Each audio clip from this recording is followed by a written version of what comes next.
Hello, I'm John Molesky, and this is Wilson Center Now, a production of the Woodrow Wilson International Center for Scholars.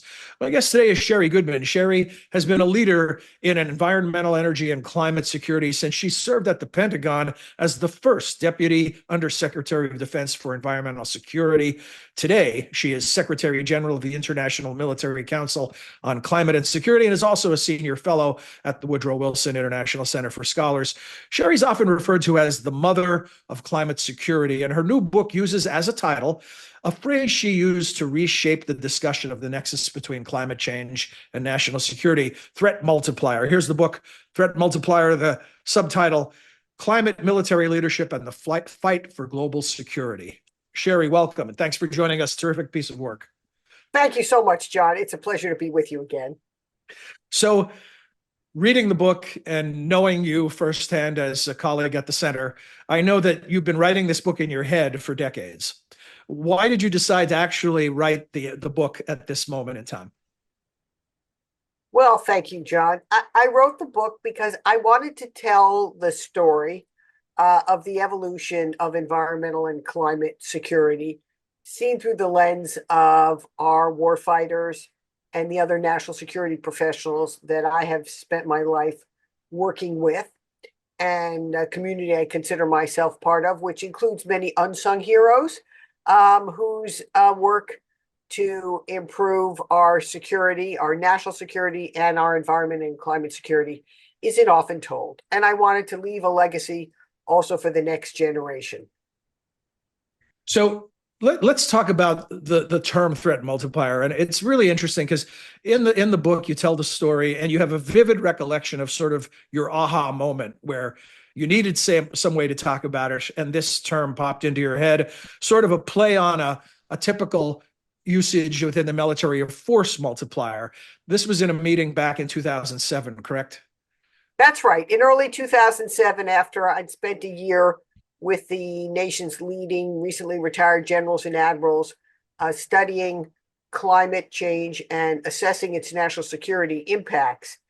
We drafted our first report, which we were getting ready to release, and we wanted to find a good way to communicate the impacts of climate change on national security. And we wanted a term that would resonate both within the national security and defense community, but also have broader reach. And that's how Threat Multiplier came to be, and it stuck, and it's characterized the whole community and the work of climate and the connection between climate and national security. Now, when a lot of lay people talk about climate change, they're often talking about it within the political context of whether you believe it's real or a hoax or all the stuff that goes on. But the military doesn't have the luxury of dealing in politics, right? They have to look at the reality that they're facing, whether it be in anticipating a mission or training for a mission. And one of your reviewers, I think, or maybe perhaps you, someone in the book, I wrote down the quote, climate change and global security are intertwined. You can't tear them apart. So beyond that political realm where people talk about it in a somewhat whimsical way, in terms of national security, what does that actually mean, intertwined? How are these two concepts joined at the hip?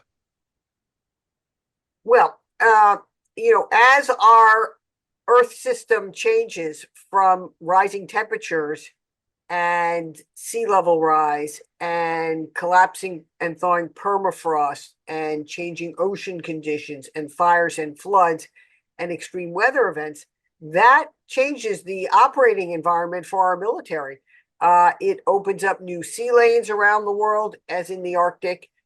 Prolonged drought is a catalyst for conflict in fragile regions of the world. And we have populations on the move, partly because of growing food and water insecurity. So though that security is very much fundamental, our destabilized Earth system today from climate destabilizes our security. Security is all about stability, right? And we no longer have stability in our natural systems because of a disrupted climate. And so that's the threat multiplier onto all the other threats we face from China, from Russia, from Iran, from North Korea, nuclear weapons, weapons of mass destruction, terrorism, authoritarian governments, cyber, and other risks. All these now compound. So we have a situation of compound and cascading risks that we face in any future fight.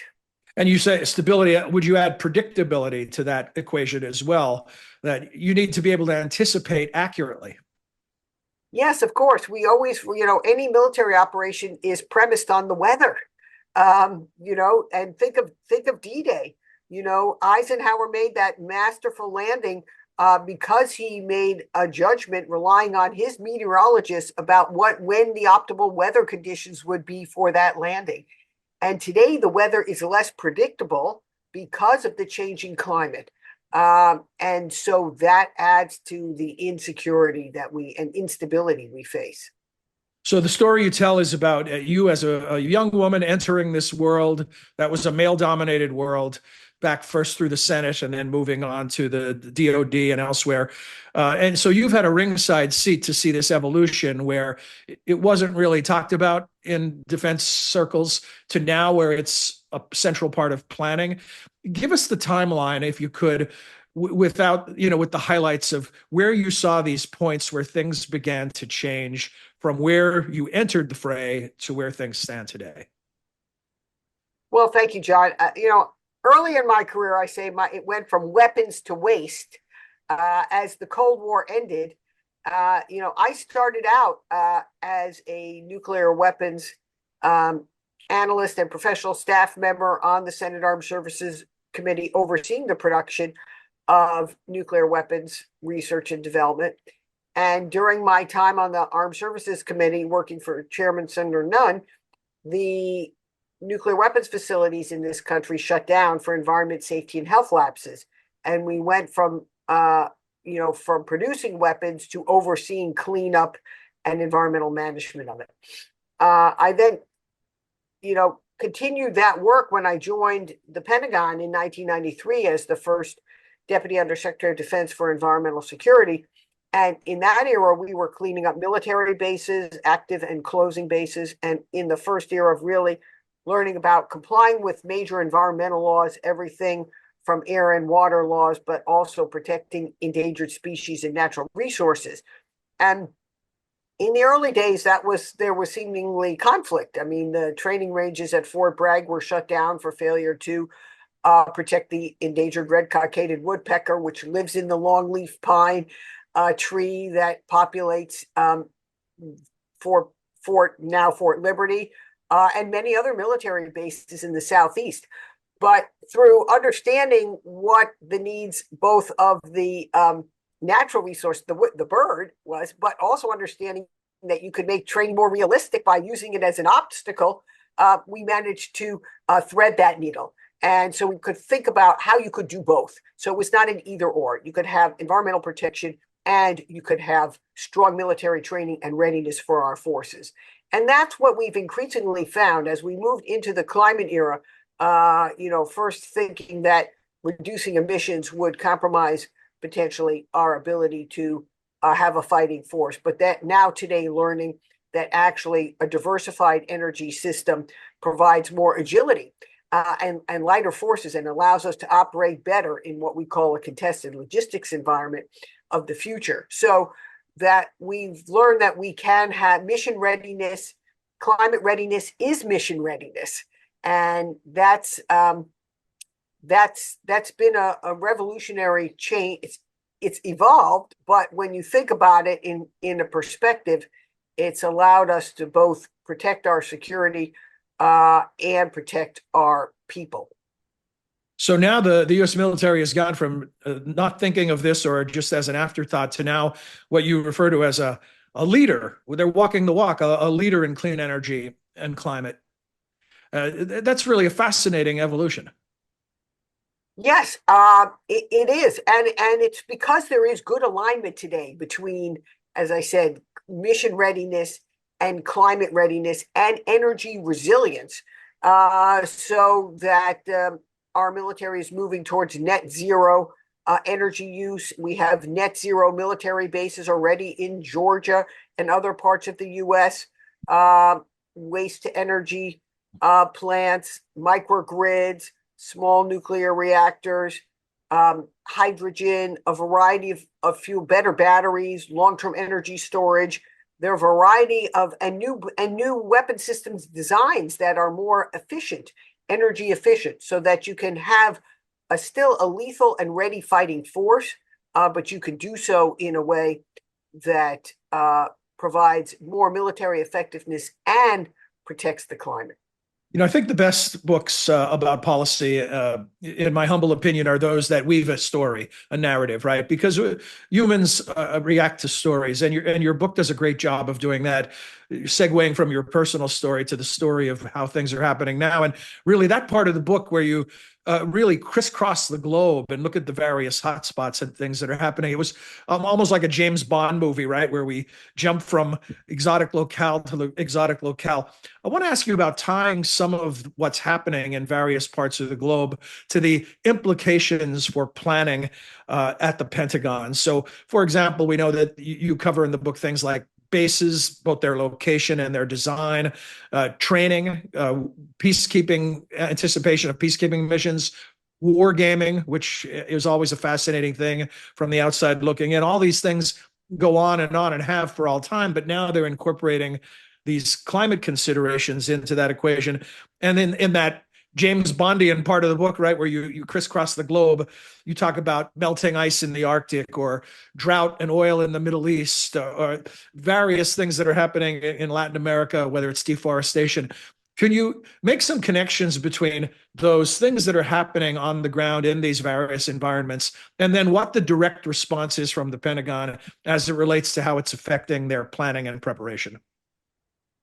Well, sure. Let's start with the Arctic. And I tell the story of Admiral James Fogo, who, as a young submariner, went up to the Arctic on his submarine in a maneuver they call ice pick, where they surface, and the submariners get to pop up and get onto the ice, and they like to play a little baseball and maybe put on a Santa suit and take some pictures to send back home to their family and friends. Well, fast forward about 20 years later, now he's in command of the submarine, goes back up to the Arctic, and is unable to find enough ice for which to surface. And when he does actually surface, it's blue water and he sees plastic waste.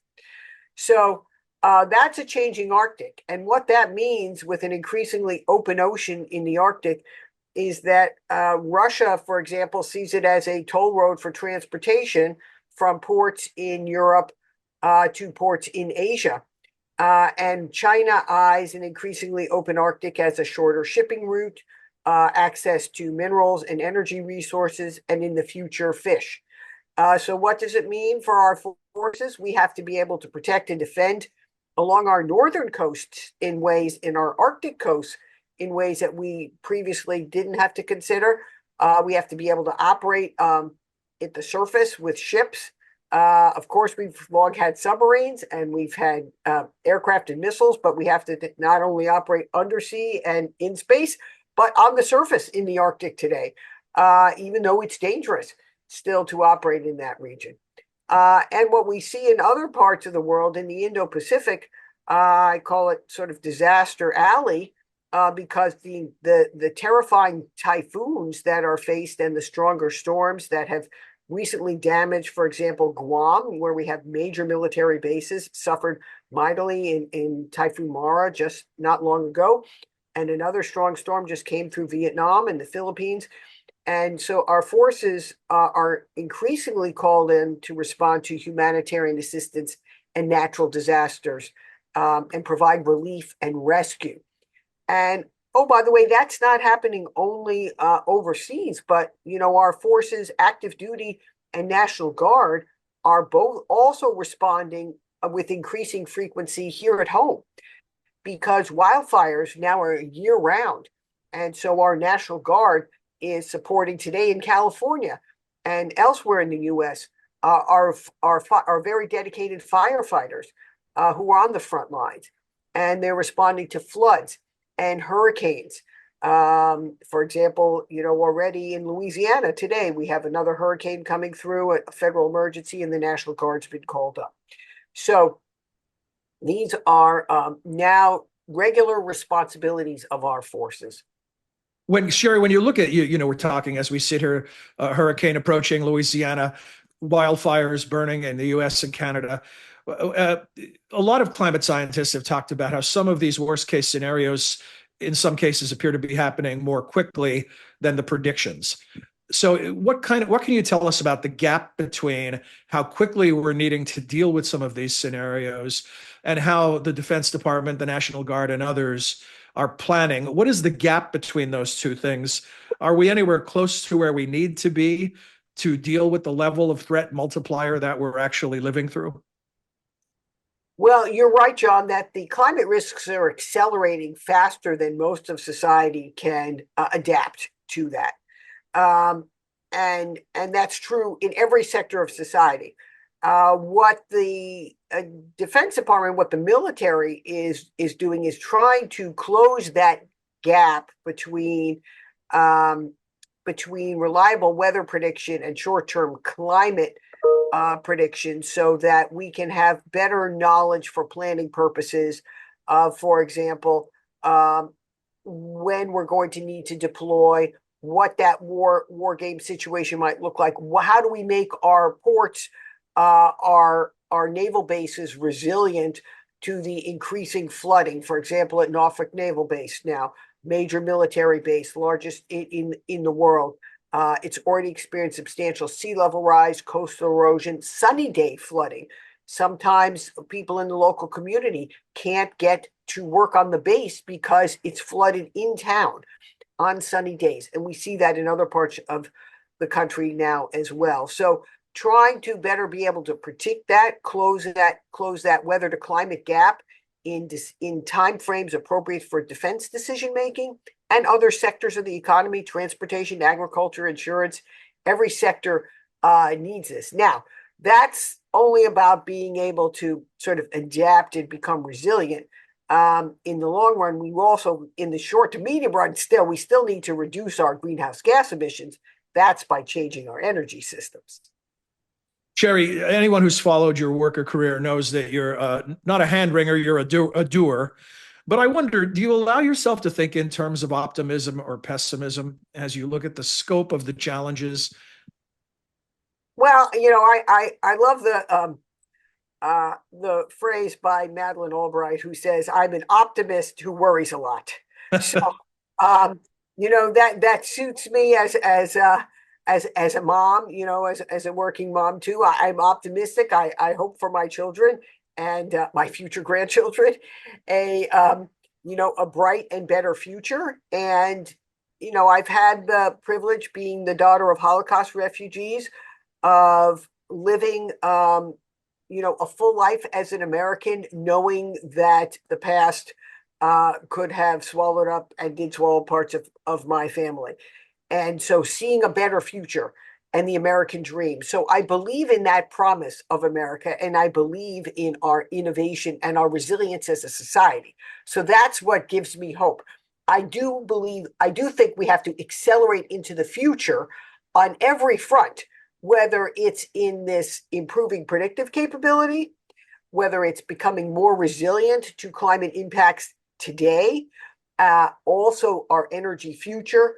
And then finally, it's in reimagining how we work with allies and partners and communities around the world, so that we factor in climate security into all of our fundamental relationships. Let me ask you about that last point first. Is that level of cooperation now internationally operating at a high level? I think it's really accelerated in the last couple of years, as we've seen it become mainstream part of our foreign policy and national security planning, particularly in the Pacific region, where our allies and partners from our major allies like Japan, South Korea, Australia, New Zealand, they're feeling those vulnerable effects, but also small island Pacific nations like Tuvalu and Kiribati are losing in the near future parts of their atolls to sea level rise and loss of fresh water. And they need, so climate's on the front line for them. It's an existential risk. And if we want those important, strategically important small island nations to remain American allies and partners, we have to be sensitive to what their needs are. Otherwise, China's right there with an offer of a new port or a new road, which might leave them in a debt trap, but might meet their urgent or immediate need. Mm-hmm. So and then the menu of things that we have to consider that you talked about. I know there was a time where the focus was on prevention, right? Preventing these things from happening. And now that many of them are already happening, that, that train has left the station. How do you prioritize whether you're talking about awareness or adaptation or mitigation or resilience? I know you can't just do one, you have to do all, but sort of where are we as a species when it comes to tackling this challenge? Are we past the point of major prevention and are now we talking about building more resilient structures, systems, everything necessary to live in a world with a different kind of climate? Well, yes. I mean, the phrase that captures that is we have to walk and chew gum. We have to be able to do both. Yeah. We have to become resilient to the climate impacts that are already upon us, because storms are stronger, floods are higher, seas have already risen.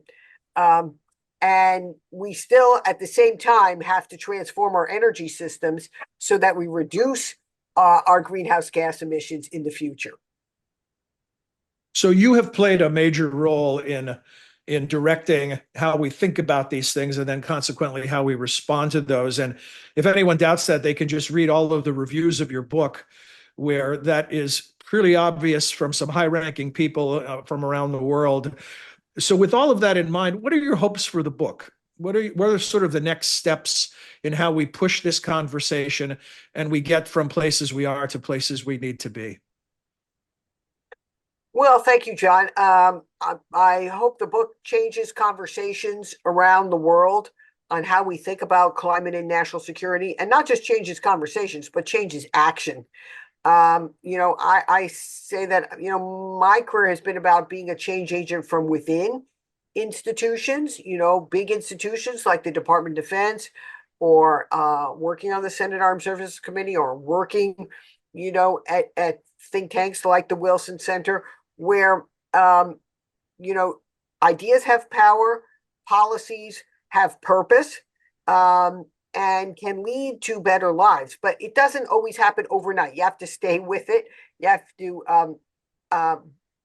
continue to work at that change, and that's what I do. Both, in my current work with the International Military Council on Climate and Security, building a strong community of practice around the world with military and national security leaders in dozens of countries who are also committed to this, and committed to doing this in a way that benefits societies and can withstand changes in electoral politics. Sherri, I'm going to perhaps embarrass you a second here. I want to read from one of these reviews, right? Because this really struck me in terms of, working in the world of ideas as you now do and we do at the Wilson Center. There on your best days, you're feeling like perhaps you're having an impact, right? That people are gaining some value from the ideas that you're sharing and acting on those. On your worst days, you might feel like you're tilting at windmills, right? Where the problems are so large. But I think this was a really interesting, this was the review from the Washington Post.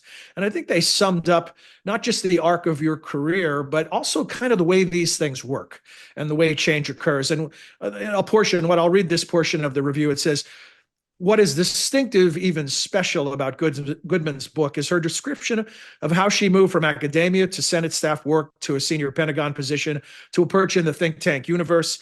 That is a successful career, even a highly successful one, but it's also the sort of trajectory that rarely gets documented. Goodman's perspective is valuable. It's a reminder that progress can be made, however how slowly it may go.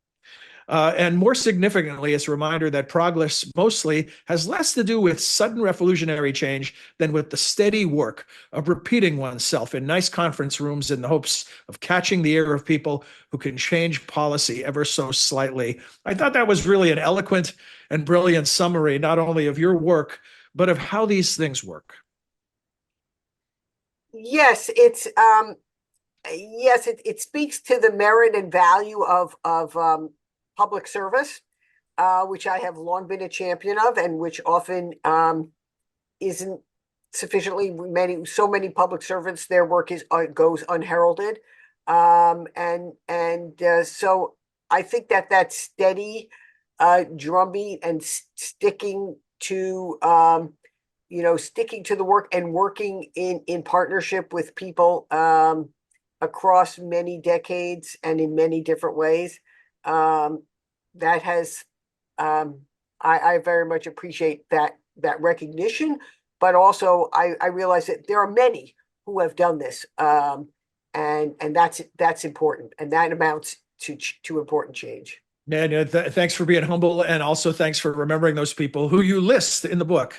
Plenty of names that you recognize for being part of this work over the years. Sherri, congratulations on the book. Thanks for joining us today. I look forward to a future conversation. Thank you so much, John. It's been a pleasure and a privilege. Our guest has been Sherri Goodman, her new book, Threat Multiplier. We hope you'll not just watch the video cliff notes here, but you will also read the book. We hope you enjoyed this edition of Wilson Center Now, and that you'll join us again soon on Till Then. For all of us at the Center, I'm John Molesky. Thanks for your time and interest.